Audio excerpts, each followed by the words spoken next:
Mga katats, na po ang atin na balat na baka na binili, saka yung paa ng baka.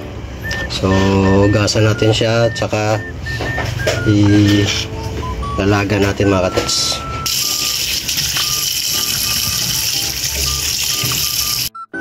So ito na po, ready na po ating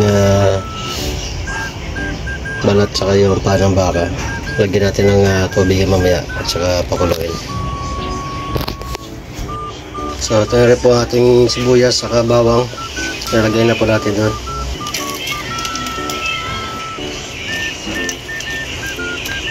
So lagyan natin ng daon ng laurel. Pamintang buo.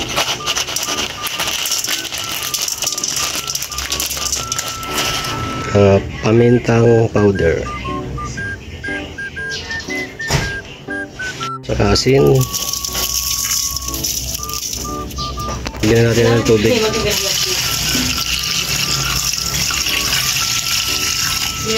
Ayan, lagyan natin ng pangpalasa, beef cubes.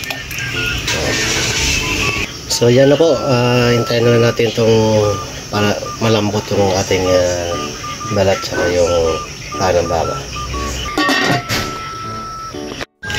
So ayan, tingnan natin mga katats. Ayan na po, kamakulo na siya. So walang gawin dito para mabilis lumambot. Ay na natin yung apoy para lumambot siya ng mabilis. So yan na mga katats. Lagyan natin na sweetie mga katats.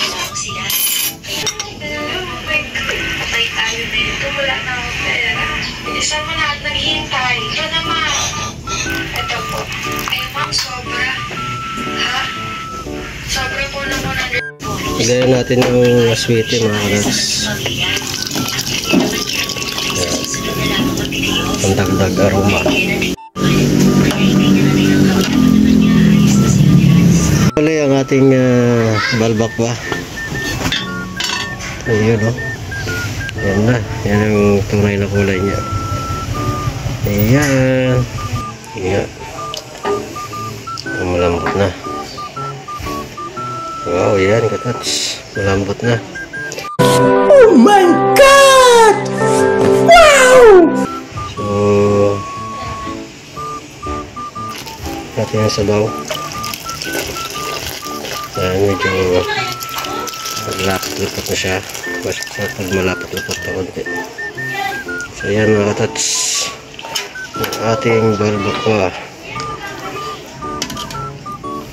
Yummy, yummy.